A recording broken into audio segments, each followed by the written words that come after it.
ಶಿವನ ಅಪ್ಪಣೆಯ ಮೇರೆಗೆ ಶಿವನ ಪಂಚಮುಖಗಳಿಂದ ಪಂಚಗಣಾಧೀಶ್ವರರು ಉದಯಿಸಿ ಈ ಭೂಮಂಡಲದಲ್ಲಿ ಪಂಚಪೀಠಗಳನ್ನು ಸ್ಥಾಪನೆ ಮಾಡಿದರು. ಜಗದ್ಗುರು ಭೂಗರ್ಭ ಸಂಜಾತ ರುದ್ರಮುನಿ ಶಿವಾಚಾರ್ಯರು ಅಂತಿದ್ರಂತೆ. ಅವರಿಗೆ ಯಾಕೆ ಭೂಗರ್ಭ ಸಂಜಾತ ರುದ್ರಮುನಿ ಶಿವಾಚಾರ್ಯರು ಅಂತ ಕರಿತಾ ಇದ್ರು ಅಂದರೆ, ಅವರು ನಿಮ್ಮೆಲ್ಲರ ಹಾಗೆ ತಾಯಿಯ ಗರ್ಭದಿಂದ ಜನಿಸದೆ ಕೇವಲ ಭೂಮಿಯಿಂದ ಅವತರಿಸಿದ್ರಂತೆ. ಆದ್ದರಿಂದ ಅವರಿಗೆ ಭೂಗರ್ಭ ಸಂಜಾತ ರುದ್ರಮುನಿ ಶಿವಾಚಾರ್ಯರು ಅಂತ ಕರಿತಾ ಇದ್ರು. ಅವರು ಎಂದಿನಂತೆ ತಾವು ದೇವಾಲಯಕ್ಕೆ ಬಂದಂಥ ಸಂದರ್ಭದಲ್ಲಿ ಇಲ್ಲಿ ಶಿಲ್ಪಿಗಳು ಆ ಕಂಬದಲ್ಲಿ ನಂದಿಯನ್ನು, ಆ ಕಂಬದಲ್ಲಿ ಗಣಪತಿಯನ್ನು, ಈ ಕಂಬದಲ್ಲಿ ಹಂಸವನ್ನು ಕೆತ್ತಿದ್ರಂತೆ. ಒಂದು ಕಂಬದಲ್ಲಿ ಖಾಲಿ ಇದ್ದು ಅದು ಪೂಜ್ಯ ಗುರುಗಳ ಗಮನಕ್ಕೆ ಬಂದಾಗ ಅವರು ತಮ್ಮ ಅಮೃತಾಸ್ತ್ರದಿಂದ ನಂದಿಯ ರೇಖಾಚಿತ್ರವನ್ನು ವಿಭೂತಿಯಿಂದ ಭಸ್ಮದಿಂದ ನಂದಿಯ ರೇಖಾಚಿತ್ರವನ್ನು ಈ ಕಂಬದಲ್ಲಿ ಬಿಡಿಸಿದ್ರಂತೆ.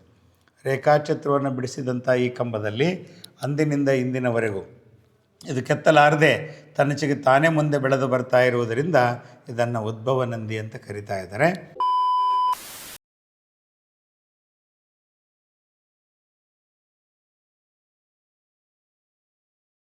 ಈ ಕ್ಷೇತ್ರಕ್ಕೆ ಬಾಳೆಹೊನ್ನೂರು ಮತ್ತು ರಂಭಾಪುರಿ ಪೀಠ ಅಂತ ಕರೀತಾ ಇದ್ದಾರೆ.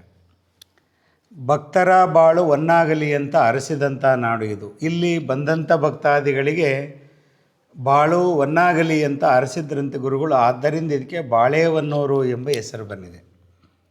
ಕನ್ನಡದಲ್ಲಿ ಇದನ್ನು ಬಾಳೆಹೊನ್ನೂರು ಅಂತ ಕರೆದರೆ ಸಂಸ್ಕೃತದಲ್ಲಿ ರಂಭಾಪುರಿ ಅಂತ ಕರಿತಾ ಇದ್ದಾರೆ. ರಂಭಾ ಎಂದರೆ ಬಾಳೆ, ಪುರ ಅಂದರೆ ನಗರ, ಊರು ಎಂಬ ಅರ್ಥ ಕೊಡ್ತಾ ಇದೆ. ಈ ಬಾಳೆಹೊನ್ನೂರಿಗೆ ರಂಭಾಪುರಿ ಅಂತ ಕರಿತಾ ಇದ್ರು. ಇಲ್ಲಿ ರೇಣುಕಾಚಾರ್ಯರ ಮೂಲ ಪೀಠ ಇರುವುದರಿಂದ ಇದನ್ನು ರಂಭಾಪುರಿ ಪೀಠ ಅಂತ ಕರಿತಾ ಇದ್ದಾರೆ. ವೀರಶೈವ ಧರ್ಮದಲ್ಲಿ 5 ಪೀಠಗಳು ಪ್ರಮುಖ ಪೀಠಗಳು, ಇವುಗಳಿಗೆ ಪಂಚಪೀಠಗಳು ಅಂತ ಕರಿತಾ ಇದ್ದಾರೆ. ಶಿವನ ಅಪ್ಪಣೆಯ ಮೇರೆಗೆ ಶಿವನ ಪಂಚಮುಖಗಳಿಂದ ಪಂಚಗಣಾಧೀಶ್ವರರು ಉದಯಿಸಿ ಈ ಭೂಮಂಡಲದಲ್ಲಿ ಪಂಚಪೀಠಗಳನ್ನು ಸ್ಥಾಪನೆ ಮಾಡಿದರು. ರಂಭಾಪುರಿಯಲ್ಲಿ ವೀರಸಿಂಹಾಸನ ಪೀಠವನ್ನು, ಉಜ್ಜಯಿನಿಯಲ್ಲಿ ಸದ್ಧರ್ಮ ಸಿಂಹಾಸನ ಪೀಠವನ್ನು, ಕೇದಾರದಲ್ಲಿ ವೈರಾಗ್ಯ ಸಿಂಹಾಸನ ಪೀಠವನ್ನು, ಶ್ರೀಶೈಲದಲ್ಲಿ ಸೂರ್ಯ ಸಿಂಹಾಸನ ಪೀಠವನ್ನು ಹಾಗೂ ಕಾಶಿಯಲ್ಲಿ ಜ್ಞಾನ ಸಿಂಹಾಸನ ಪೀಠವನ್ನು ಸ್ಥಾಪನೆ ಮಾಡಿದರು. ಇವೇ ಮೂಲ ಪಂಚಪೀಠಗಳು.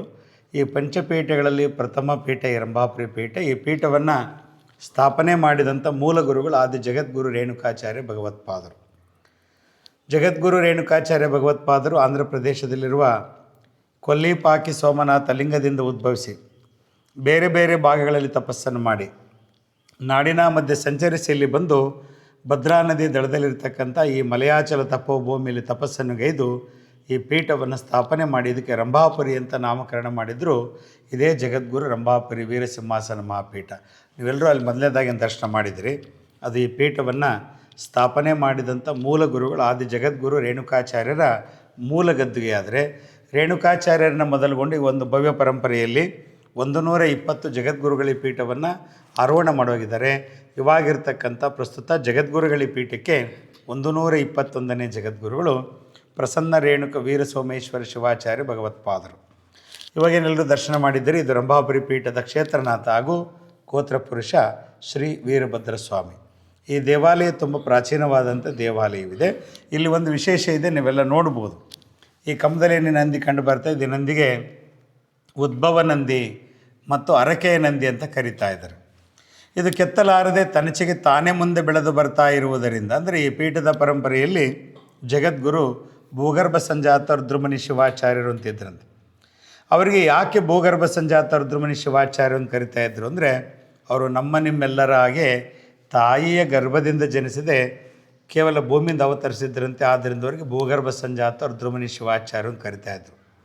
ಅವರ ಅವತಾರ ಹೇಗಾಯಿತು ಅಂದರೆ, ಜಗದ್ಗುರು ರೇಣುಕಾಚಾರ್ಯರು ಪರಶಿವನ ಅನುಜ್ಞಾನಸಾರವಾಗಿ ಕಾಂಚಿ ಏಕಾಂಬರೇಶ್ವರ ಶಿವಾಲಯದ ಭೂಮಿಯ ಮುಂಭಾಗವನ್ನು ತಮ್ಮ ಅಮೃತಾಸ್ತ್ರದಿಂದ ಸ್ಪರ್ಶಿಸಿದಾಗ ಜಗದ್ಗುರು ಭೂಗರ್ಭ ಸಂಜಾತ ರುದ್ರಮುನಿ ಶಿವಾಚಾರ್ಯರು ಭೂಮಿಯಿಂದ ಆವಿರ್ಭವಿಸಿದರು, ಅಂದರೆ ಅವತರಿಸಿದ್ರು. ಆದ್ದರಿಂದ ಅವರಿಗೆ ಭೂಗರ್ಭ ಸಂಜಾತ ರುದ್ರಮುನಿ ಶಿವಾಚಾರ್ಯರು ಅಂತ ಕರಿತಾಯಿದ್ರು. ಅವರು ಎಂದಿನಂತೆ ತಾವು ದೇವಾಲಯಕ್ಕೆ ಬಂದಂಥ ಸಂದರ್ಭದಲ್ಲಿ ಇಲ್ಲಿ ಶಿಲ್ಪಿಗಳು ಆ ಕಂಬದಲ್ಲಿ ನಂದಿಯನ್ನು, ಆ ಕಂಬದಲ್ಲಿ ಗಣಪತಿಯನ್ನು, ಈ ಕಂಬದಲ್ಲಿ ಹಂಸವನ್ನು ಕೆತ್ತಿದ್ರಂತೆ. ಒಂದು ಕಂಬದಲ್ಲಿ ಖಾಲಿ ಇದ್ದು ಅದು ಪೂಜ್ಯ ಗುರುಗಳ ಗಮನಕ್ಕೆ ಬಂದಾಗ ಅವರು ತಮ್ಮ ಅಮೃತಾಸ್ತ್ರದಿಂದ ನಂದಿಯ ರೇಖಾಚಿತ್ರವನ್ನು ವಿಭೂತಿಯಿಂದ ಭಸ್ಮದಿಂದ ನಂದಿಯ ರೇಖಾಚಿತ್ರವನ್ನು ಈ ಕಂಬದಲ್ಲಿ ಬಿಡಿಸಿದ್ರಂತೆ. ರೇಖಾಚಿತ್ರವನ್ನು ಬಿಡಿಸಿದಂಥ ಈ ಕಂಬದಲ್ಲಿ ಅಂದಿನಿಂದ ಇಂದಿನವರೆಗೂ ಇದು ಕೆತ್ತಲಾರದೆ ತನ್ನಚೆಗೆ ತಾನೇ ಮುಂದೆ ಬೆಳೆದು ಬರ್ತಾ ಇರುವುದರಿಂದ ಇದನ್ನು ಉದ್ಭವ ನಂದಿ ಅಂತ ಕರಿತಾ ಇದ್ದಾರೆ. ಭಕ್ತರ ಹರಕೆ ಮತ್ತು ಇಷ್ಟಾರ್ಥಗಳನ್ನು ನೆರವೇರಿಸಿಕೊಡ್ತಾ ಬಂದಿರುವುದರಿಂದಲೂ ಇದನ್ನು ಹರಕೆಯ ನಂದಿ ಅಂತಲೂ ಕರೀತಾ ಇದ್ದಾರೆ. ಆದರೆ ಈ ನಂದಿ ಇವಾಗ ಏನು ಬೆಳೆದು ಒಂದು ಆಕಾರ ಕಂಡರೂ ಕೂಡ ನಂದಿಗೆ ಕೇವಲ ಒಂದು ಕಣ್ಣು ಮಾತ್ರ ಕಂಡು ಬರ್ತಾ ಇದ್ದು, ಅದೇ ರೀತಿ ನಂದಿಯನ್ನು ಮುಂದೆ ಮುಂದೆ ಬೆಳೆದು ಆ ಕಡೆ ಇನ್ನೊಂದು ಕಣ್ಣು ಬಂದಿದ್ದೇ ಆದರೆ ಆ ಕಣ್ಣು ಬಂದ ಕಾಲಕ್ಕೆ ಮತ್ತೆ ನಾವು ಇದೇ ಪೀಠಕ್ಕೆ ಗುರುಗಳಾಗಿ ಒಟ್ಟು ಬರ್ತೀವಿ ಅಂತೇಳಿ ಭೂಗರ್ಭ ಸಂಜಾತ ರುದ್ರಮುನಿ ಶಿವಾಚಾರ್ಯರು ರುದ್ರಮುನೀಶ್ವರ ಕಾಲಜ್ಞಾನದಲ್ಲಿ ಬರೆದಿಟ್ಟು ಅವರು ಸಜೀವ ಸಮಾಧಿ ಹೊಂದಿದ್ದಾರೆ. ನಿಮಗೆಲ್ಲ ತಿಳಿದಿದೆ, ಸಜೀವ ಸಮಾಧಿ ಅಂದರೆ ಜೀವ ಇರುವಾಗಲೇ ಸಮಾಧಿ ಹೊಂದಿರತಕ್ಕಂಥದ್ದು ಅಂಥೇಳಿ ತುಂಬ ಪವಿತ್ರವಾಗಿರ್ತಕ್ಕಂಥ ಸಜೀವ ಸಮಾಧಿ ಇದೆ. ನೀವೆಲ್ಲ ಹಿಂದೆ ಹೋದರೆ ಅಲ್ಲಿ ಭೂಮಿಯ ಒಳಭಾಗದಲ್ಲಿ ಇಳಿದು ದರ್ಶನ ಮಾಡ್ತಕ್ಕಂಥ ಭೂಗರ್ಭ ಸಂಜಾತ ರುದ್ರಮುನಿ ಶಿವಾಚಾರ್ಯರ ಸಜೀವ ಸಮಾಧಿ ಇದೆ.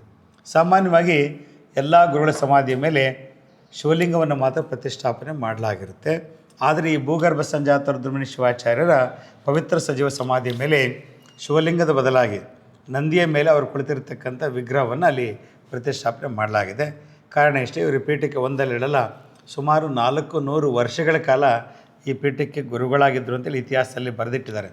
ತುಂಬ ಮಹಿಮಾ ಪುರುಷರು ಶ್ರೀಶೈಲದಲ್ಲಿ ಬೆಟ್ಟದಲ್ಲಿ ತಪಸ್ಸನ್ನು ಮಾಡಿ ನಂದಿಯನ್ನು ಸಾಕ್ಷಾತ್ಕಾರ ಮಾಡಿಕೊಂಡಿದ್ದು, ನಂದಿಯನ್ನು ತಮ್ಮ ವಾಹನ ಮಾಡಿಕೊಂಡಿದ್ದರಂತೆ. ಆದ್ದರಿಂದ ಈ ಗುರುಗಳ ಸಮಾಧಿಯ ಮೇಲೆ ನಂದಿಯ ಮೇಲೆ ಅವರು ಕುಳಿತಿರ್ತಕ್ಕಂಥ ವಿಗ್ರಹವನ್ನು ಅಲ್ಲಿ ಪ್ರತಿಷ್ಠಾಪನೆ ಮಾಡಲಾಗಿದೆ.